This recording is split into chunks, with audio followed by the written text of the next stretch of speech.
Why don't you take? Hello, I am Sarah Walker, the Senior Advisor on Wildlife Trafficking for the Association of Zoos and Aquariums. And I'm very pleased that we were invited to talk to you today about the Wildlife Confiscations Network. Next slide.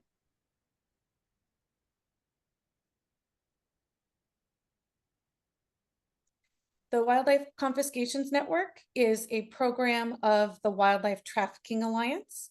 So AZA's Wildlife Trafficking Alliance envisions a world where people work together to end illegal wildlife trade around the world.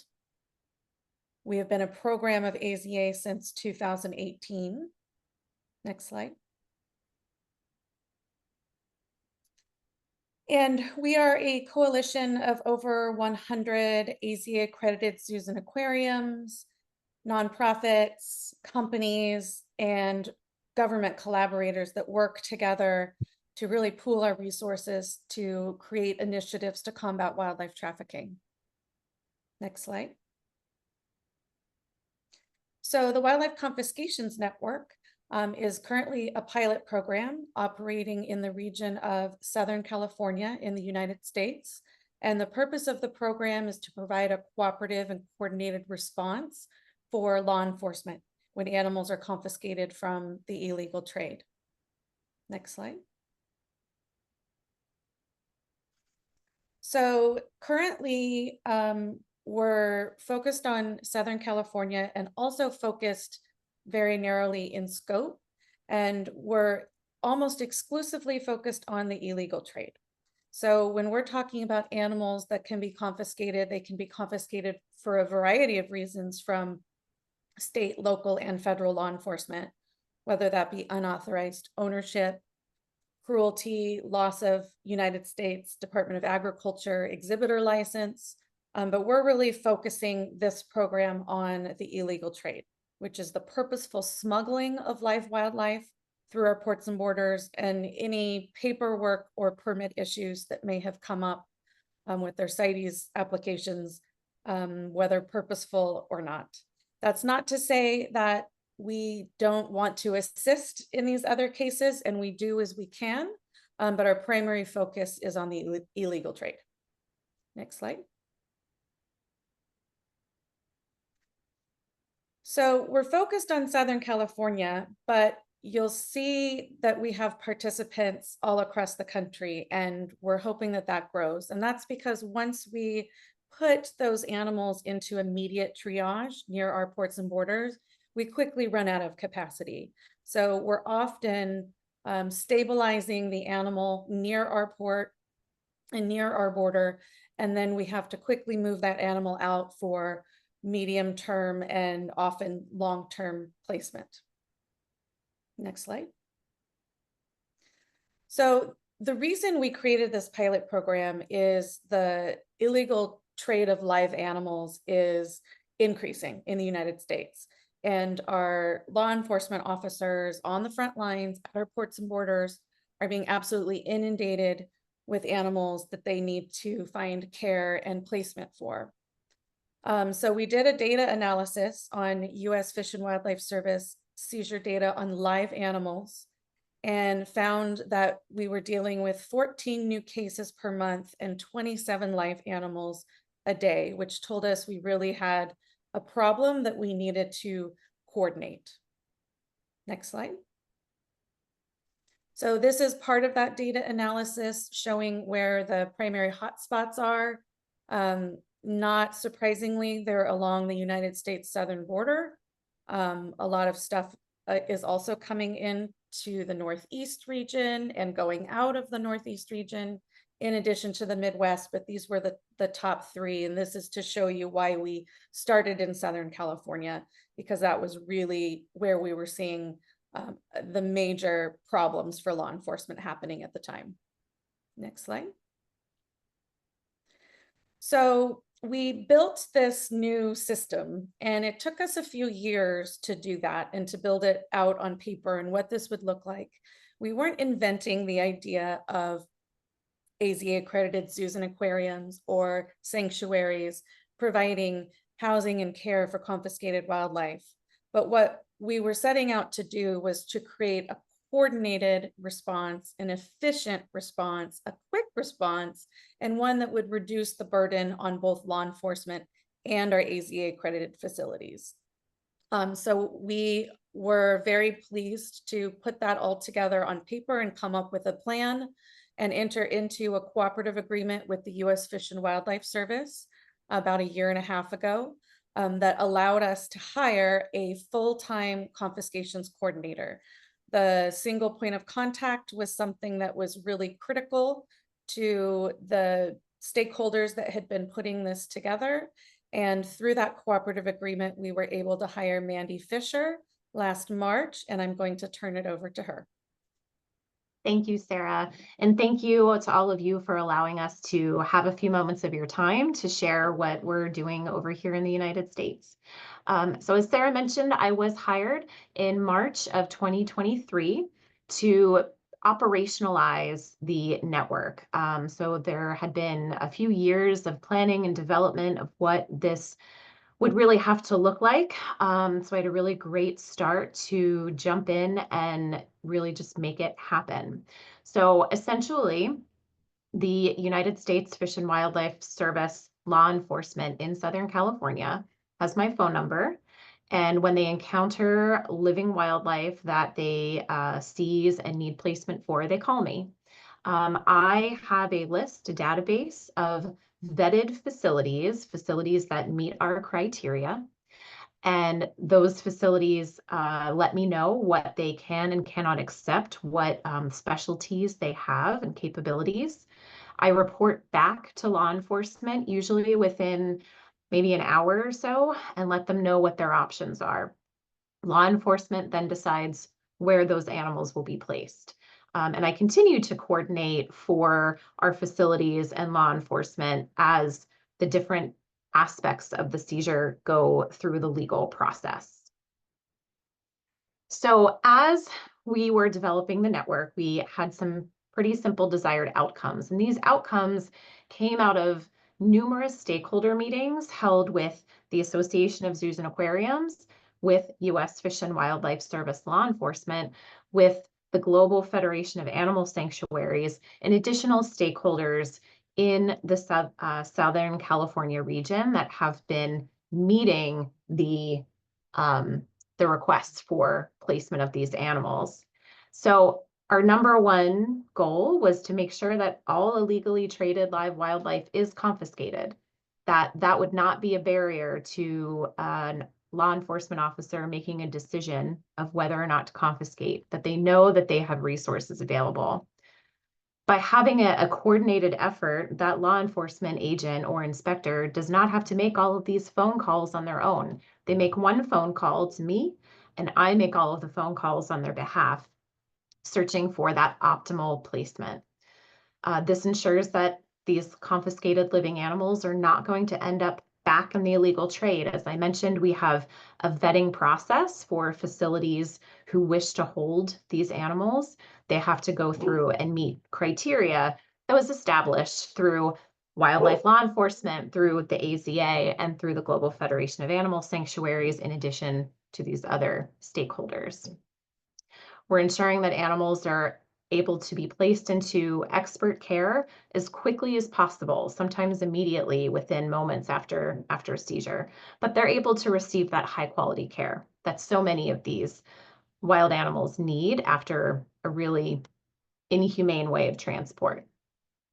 And then the network also allows all of our organizations to provide this care and lean on each other. So we're supporting every facility with adequate resources, and that therefore allows the conservation value of wildlife to really be maximized.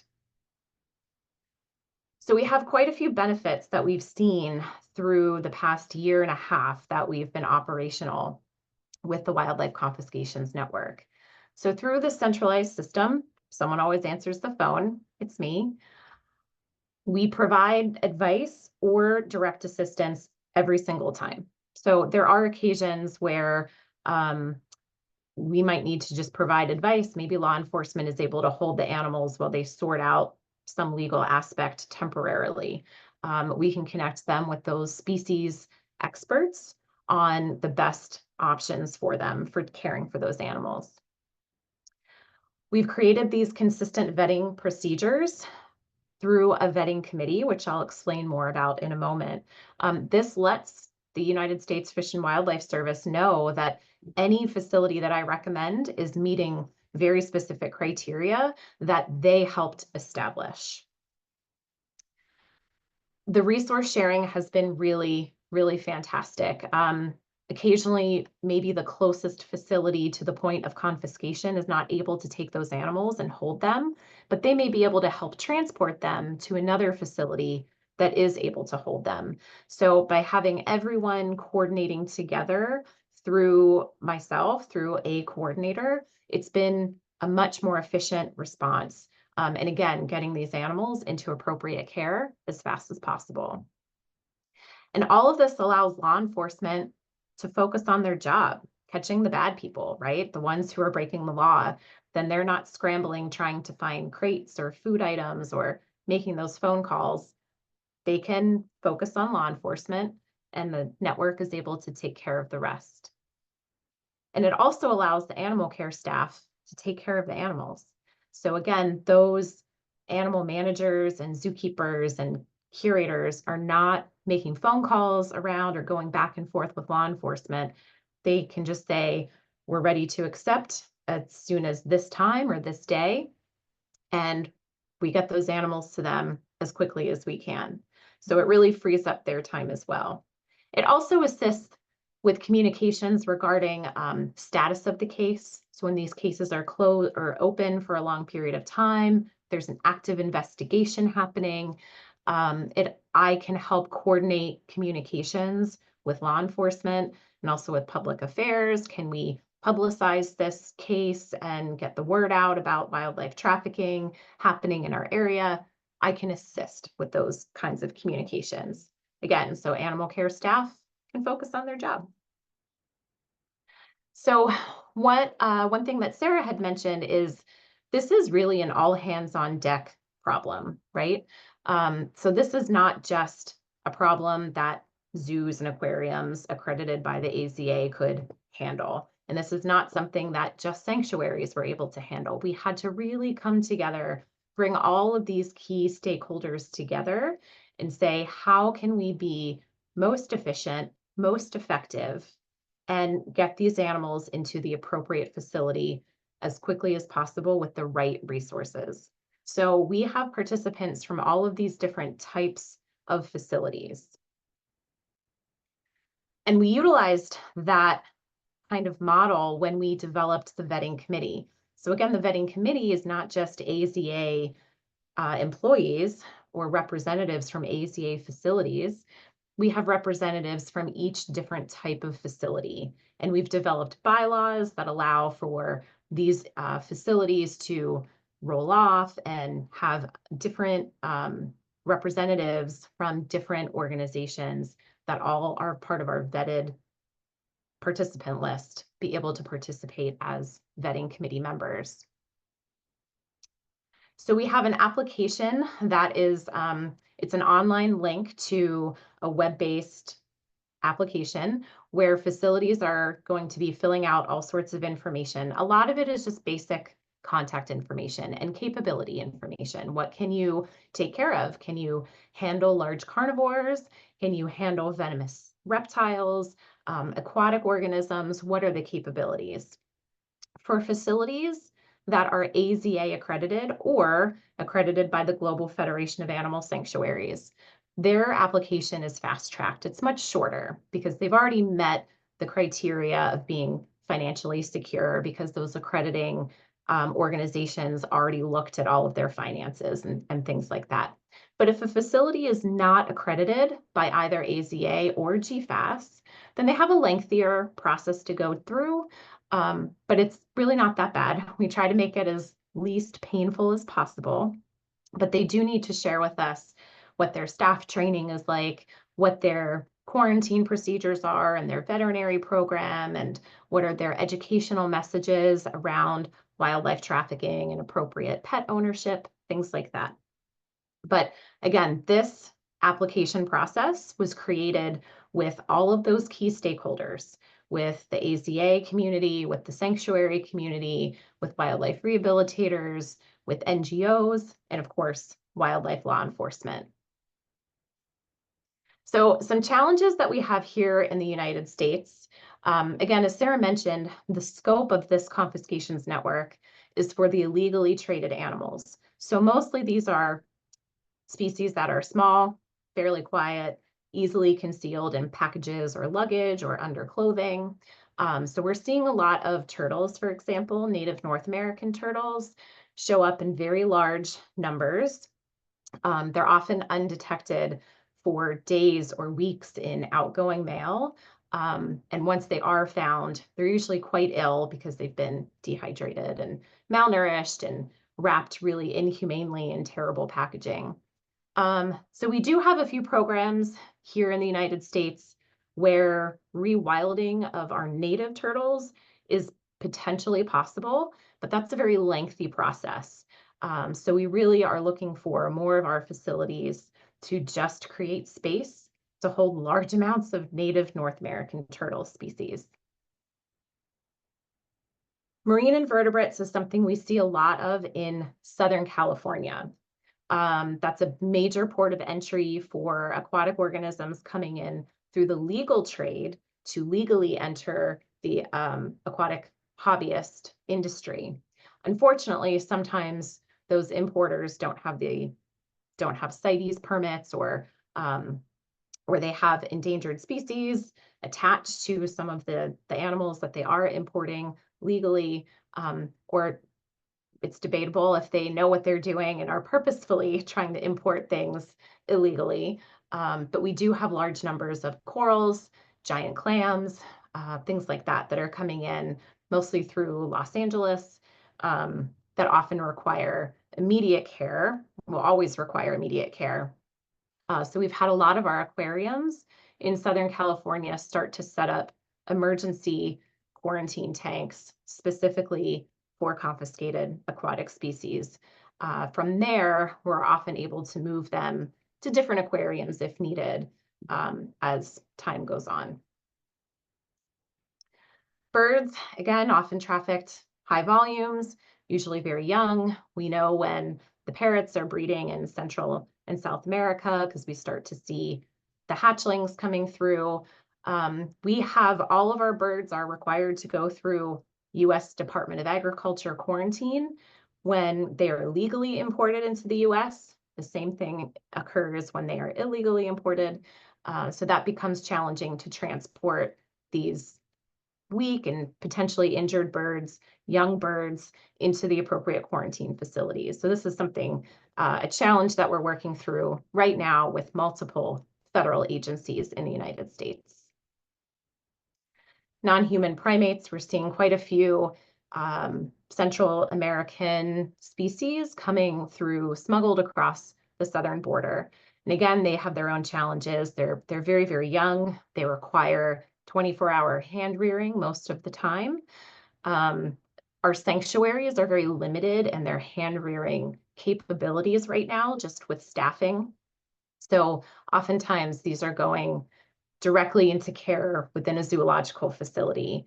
And then once they're kind of through hand rearing, then we're kind of reevaluating where those individuals should end up, whether they stay in a zoo or whether they're able to transfer to a sanctuary. They do require higher levels of quarantine, particularly with Centers for Disease Control, and very few of our zoological facilities meet that criteria. So it is a strain on resources. Just for fun, this is what we've seen in the past year. And this is pretty much only in the Southern California region.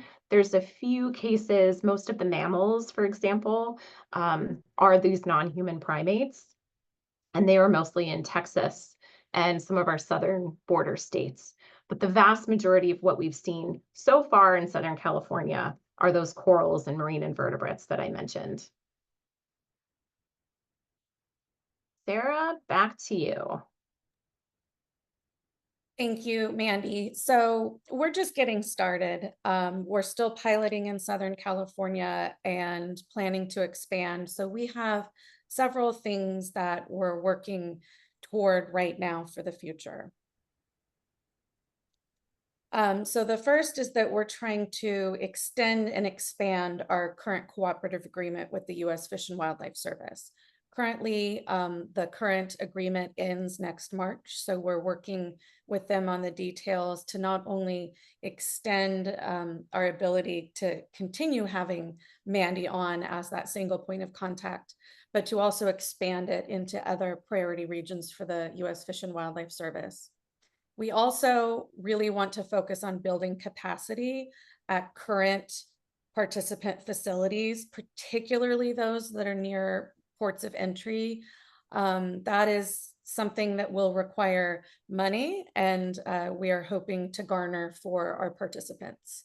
And then, of course, transportation is a big challenge. Who pays for that? It can be a barrier for a lot of facilities to be able to say yes because they can't afford the transportation. Federal law enforcement doesn't always have the money readily available for transport. So figuring out how we're going to not only pay for transport consistently, but also who's responsible for that, making it as quick and efficient as possible. We also want to work with other government agencies, the Centers for Disease Control, United States Department of Agriculture. These are all other US government agencies besides US Fish and Wildlife Service that we do cross paths with during the confiscation process. Most immediately, quarantine, USDA quarantines the birds, Centers for Disease Control quarantines the non-human primates. And of course, we have Customs and Border Protection also, who often will find the animals before turning them over to US Fish and Wildlife Service. So a lot of partnership development there to make sure that we're connecting all of these agencies together and utilizing all of the resources we have to provide care for the animals. We also have talked to US Fish and Wildlife Service about setting up some training modules, not just for the law enforcement in terms of handling species identification, what to do immediately, what not to do immediately while we get that animal into a facility that we know is going to get it the right care, but also training our participants. Some of our participants have a lot of husbandry experience with certain species and others don't. So we want to make sure that we're cross-training our participants, sharing resources as much as possible, and building everybody up to the same standard of care. State wildlife agencies is something we're figuring out how they fit in. The California Department of Fish and Wildlife Service was very much a stakeholder in the development of this. US Fish and Wildlife Service was the one who stepped up and paid for it.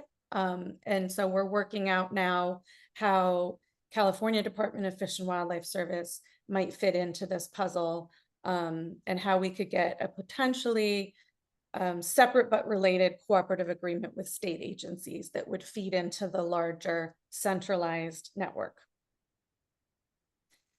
And we, of course, want to continue to recruit as many participant facilities as possible. As Mandy said, this is all hands on deck. This goes way beyond the capabilities of AZA accredited facilities. This is sanctuaries, animal care facilities. We have university participants. It's really going to take everybody, which will provide then more options for law enforcement and also make sure we have enough space for all of these animals, which often is not the case. Mandy already talked about pooling our resources. That's something that she has done very successfully so far, and we want to continue using that model for future confiscations that may be complicated or might require multiple facilities pitching in what they're able to. And then we have our current vetting committee, and it was put together with the intention that they had a lot of local and regional knowledge in Southern California. So we don't anticipate that vetting committee that we created for Southern California will be able to service the entire country. So we're going to need to establish regionally specific vetting committees as we continue to expand the network across the country. Next slide. So we are working on, we have several points of in the air that we're trying to get funding. So the first is House Resolution 7999. This is the Wildlife Rescue Rehabilitation and Reintroduction Act.